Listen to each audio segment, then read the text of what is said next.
அனைவருக்கும் காலை வணக்கம். இந்த நாள் எல்லாருக்கும் இனிமையான நாளாகவும் மனமகிழ்ச்சியின் நாளாகவும் அமையும்படி நான் தேவனிடம் வேண்டுகிறேன்.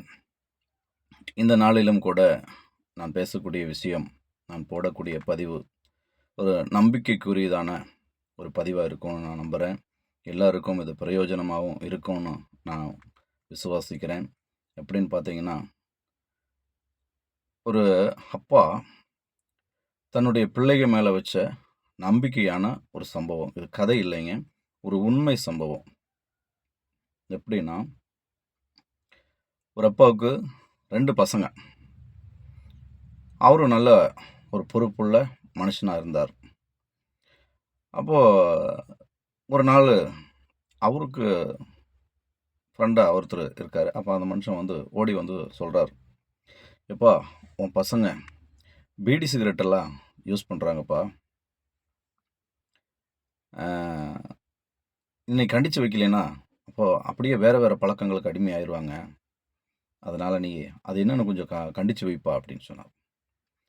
அப்போ கண்டிச்சு வைப்பான்னு அவரு சொன்ன உடனே இவருடைய அந்த ஒரு அணுகுமுறை எப்படி இருந்துச்சுன்னு பார்த்தீங்கன்னா, அவரு கூட சண்டைக்கு போற மாரி ஆயிருச்சு. எப்படின்னா, சொல்றாரு, "என் பசங்கள பத்தி எனக்கு தெரியும். அது நீ சொல்லாத" அப்படின்னு அவர் சொல்றாரு. "இல்லப்பா, நான் கண்ணார பார்த்தேன்." "இல்ல, இல்ல, இல்ல. நான் நம்ப மாட்டேன். என் பசங்க நேருக்கு நேரா நின்னு அந்த தப்பு பண்ணா கூட நான் நம்ப மாட்டேன். ஏன்னா என் பசங்கள நான் அப்படி வளர்க்கல. அவங்க அப்படி தப்பு செய்யக்கூடிய பசங்களும் கிடையாது. என் பசங்கள நான் நல்லா தான் வளர்த்திருக்கேன். அவங்களுக்கு நல்லது மட்டும் தான் நான் சொல்லிக் குடுத்துருக்கேன்." அப்படின்னு சொல்லிட்டு, அவரு அந்த நம்பிக்கையான வார்த்தைகள அந்த பசங்க மேல வந்து அதிகமா சொல்லிட்டே இருக்கிறாரு. அவங்க 2 பேத்துக்குள்ள வாக்குவாதம் ஆயிருச்சு. "அப்ப நான் கண்ணார பார்த்தோம் பொய்யா? இப்படி பைத்தியக்காரனா இருக்க. நாளைக்கு அவங்க வந்து உன்னை மதிக்க மாட்டாங்க."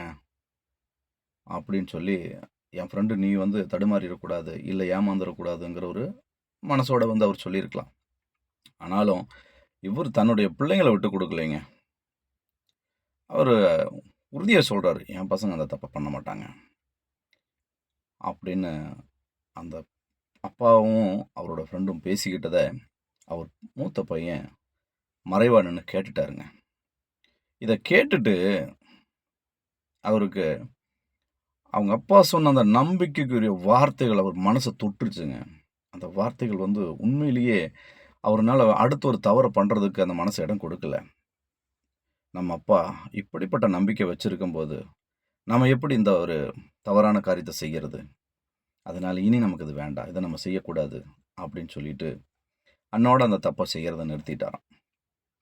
அந்த அப்பா அந்த நம்பிக்கையான வார்த்தைகள குடுக்காம, கண்டுக்காம விட்டிருந்தாலோ, அல்லது கண்டிச்சிருந்தாலோ, அவங்க செஞ்ச தப்ப தொடர்ந்து செய்யறதுக்கான நெறைய வாய்ப்புகள் இருக்கு இல்லைங்களா?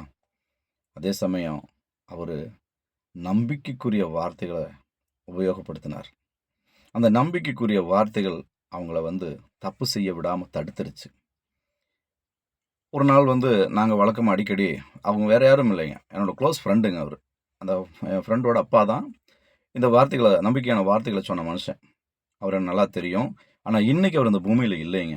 இன்னைக்கு அவர் இந்த பூமியில இல்லைனாலும் கூட, அவர் சொன்ன அந்த நம்பிக்கைக்குரிய வார்த்தைகள், பேசின விதம், அந்த பசங்க மனச தொட்டுருச்சு. உண்மையிலேயே ஆச்சரியம் இல்லைங்களா? யாரால இப்படி சொல்ல முடியும்? நம்மலாம் பைபிள படிக்கிறோம். ஜெபம் பண்றோம். மத்தவங்களுக்கான புத்தி சொல்றோம். ஆனா நம்ம பிள்ளைங்க மேல மாத்திரம் நம்ம நம்பிக்கை வைக்க தவறுறோம். இது தவறான செயலா இருக்குதுங்க. இத மாத்திக்கலாமே. இது எப்படி எனக்கு தெரியும்னு கேட்டீங்கன்னா, நாங்க 2 பேரும் அடிக்கடி சந்திப்போம், பேசுவோம். ஏதாவது நெறைய காரியங்கள பேசுவோம். அப்படி பேசிட்டு இருக்கும்போது, அ அவரு இருக்கக்கூடியதான அந்த இடமெல்லாம் பார்த்தீங்கன்னா, குடிகாரங்களுக்கு மத்தியில தான் இருக்கார். எல்லாமே மதுப்பிரியர்கள். அவங்க மத்தியில தான் இருக்கிறார். ஆனா நீங்க ஏன் இந்த பழக்கத்துக்கு அடிமை ஆகல? அப்படின்னு நாங்க பேசும்போது, இல்லைங்கண்ணா, நானு இந்த மாரி தவறான பழக்கங்களுக்கு அடிமை ஆகாததுக்கு காரணமே எங்க அப்பா தாங்க அப்படின்னாரு. ஆச்சரியமா இருக்கே! சொல்லுங்க அப்படின்னு கேட்கும்போது, அப்ப அவரு சொன்னாருங்க, எங்க அப்பா எங்க மேல வச்ச நம்பிக்கை. அவரு பேசின அந்த விதம் உண்மையிலேயே என் மனச ரொம்ப தொட்டுருச்சுங்க. அப்படின்னு சொல்லிட்டு சொன்னார். உண்மையிலே ஒரு ஆச்சரியமா இருந்துச்சு. எங்க அப்பா இப்படி எங்க அப்பா முன்னாடி நான் செஞ்ச தப்ப பார்த்துட்டு வந்து ஒரு மனுஷன் சொல்றாரு. சொல்லும்போது எங்க அப்பா, "இல்ல என் பையன் அந்த தப்ப பண்ண மாட்டான். என் பசங்க 2 பேருமே அப்படி செய்ய மாட்டாங்க." அப்படின்னு சொல்லி அந்த நம்பிக்கையான வார்த்தைகள அவரு பேசினாரு. நான் அத கேட்டுட்டு உண்மையிலேயே அதுக்கு பிறகு அந்த தப்ப செய்யறக்கு என் மனசு இடம் குடுக்கல. எங்க அப்பா என் மேல வச்சிருந்த நம்பிக்கை அப்படியே இருந்துச்சுங்க. அப்படின்னு சொல்லிட்டு அவர் சொன்னாரு. உண்மையிலேயே எவ்வளோ ஒரு அனுபவிக்கக்கூடிய விதத்துல அவருடைய அணுகுமுறை இருந்துச்சு நமக்கு. ஆச்சரியமா இருக்கு. இதேபோல நம்மளும் ஒவ்வொரு நாளும் நம்ம பிள்ளைங்க மேல நம்பிக்கை வைக்க பழகிக்கங்க நல்லதுங்க. உண்மையிலேயே அப்படித்தாங்க வசனமும் சொல்லுது. நீதிமொழிகள் 22ஆம் அதிகாரம் 6ஆம் வசனம் இப்படியாக சொல்லுதுங்க. பிள்ளையானவனை நடத்த வேண்டிய வழியிலே நடத்து. முதிர் வயதிலும் அதை அவன் விட்டுவிடாதிருப்பான் அப்படின்னு. எப்படிப்பட்ட ஒரு வார்த்தைன்னு பாருங்க. ம். அவரு பைபிள் படிக்கல. சத்தியத்த பத்தி தெரியாது. அவர் கோயில் பூசாரியா இருந்த மனுஷன்.